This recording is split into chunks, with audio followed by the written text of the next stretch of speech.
A Brief History of the Empire, Part 2, by Stronach Cathodge III, Imperial Historian. Volume 1 of this series described in brief the lives of the first 8 emperors of the Septim dynasty, beginning with the glorious Tiber Septim and ending with his great-great-great-great-grandniece, Kintyra II. Kintyra's murder in Glenpoint while in captivity is considered by some to be the end of the pure strain of Septim blood in the Imperial family. Certainly, it marks the end of something significant. Uriel III not only proclaimed himself Emperor of Tamriel, but also Uriel Septim III, taking the eminent surname as a title. In truth, his surname was Mantiarco from his father's line. In time, Uriel III was deposed and his crimes reviled, but the tradition of taking the name Septim as a title for the Emperor of Tamriel did not die with him.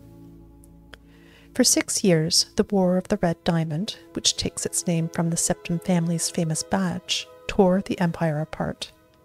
The combatants were the 3 surviving children of Pelagius II, Potema, Sepphoris, and Magnus, and their various offspring. Potema, of course, supported her son Uriel III, and had the combined support of all of Skyrim and northern Morrowind. With the efforts of Sepphoris and Magnus, however, the province of High Rock turned coat. The provinces of Hammerfell, Somerset Isle, Valenwood, Elsewhere, and Blackmarsh were divided in their loyalty, but most kings supported Sepphoris and Magnus. In 3rd Era 127, Uriel III was captured at the Battle of Ichidag in Hammerfell. En route to his trial in the Imperial city, a mob overtook his prisoner's carriage and burned him alive within it.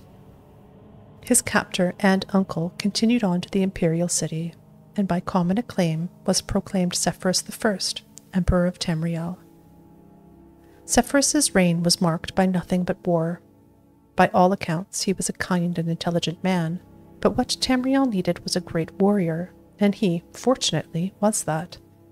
It took an additional 10 years of constant warfare for him to defeat his sister Potema, the so-called Wolf Queen of Solitude, who died in the siege of her city-state in the year 137. Sepphoris survived his sister by only 3 years. He never had time during the war years to marry, so it was his brother, the 4th child of Pelagius II, who assumed the throne. The Emperor Magnus was already elderly when he took up the imperial diadem, and the business of punishing the traitorous kings of the War of the Red Diamond drained much of his remaining strength. Legend accuses Magnus's son and heir, Pelagius III, of patricide, but that seems highly unlikely, for no other reason than that Pelagius was king of Solitude following the death of Potema and seldom visited the imperial city. Pelagius III, sometimes called Pelagius the Mad, was proclaimed emperor in the 145th year of the 3rd Era. Almost from the start, his eccentricities of behavior were noted at court. He embarrassed dignitaries, offended his vassal kings, and on one occasion marked the end of an imperial grand ball by attempting to hang himself.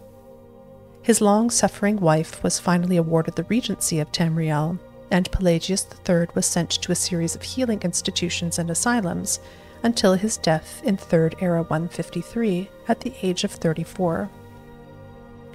The Empress Regent of Tamriel was proclaimed Empress Kataraya I upon the death of her husband. Some, who do not mark the end of the Septim bloodline with the death of Kintyra II, consider the ascendancy of this dark elf woman the true mark of its decline. Her defenders, on the other hand, assert that though Kataraya was not descended from Tiber, the son she had with Pelagius was, so the imperial chain did continue. Despite racist assertions to the contrary, Kataraya's 46-year reign was one of the most celebrated in Tamriel's history. Uncomfortable in the imperial city, Kataraya traveled extensively throughout the empire such as no emperor ever had since Tiber's day. She repaired much of the damage that previous emperors' broken alliances and bungled diplomacy created. The people of Tamriel came to love their empress far more than the nobility did. Kataraya's death in a minor skirmish in Blackmarsh is a favorite subject of conspiracy-minded historians. The sage Montalius's discovery, for instance, of a disenfranchised branch of the Septim family and their involvement with the skirmish was a revelation indeed. When Cassander assumed the throne upon the death of his mother, he was already middle-aged. Only half-elven, he aged like a Breton. In fact, he had left the rule of Wayrest to his half-brother Uriel due to poor health. Nevertheless, as the only true-blood relation of Pelagius and thus Tiber, he was pressed into accepting the throne. To no one's surprise, the Emperor Cassander's reign did not last long. In 2 years he joined his predecessors in eternal slumber.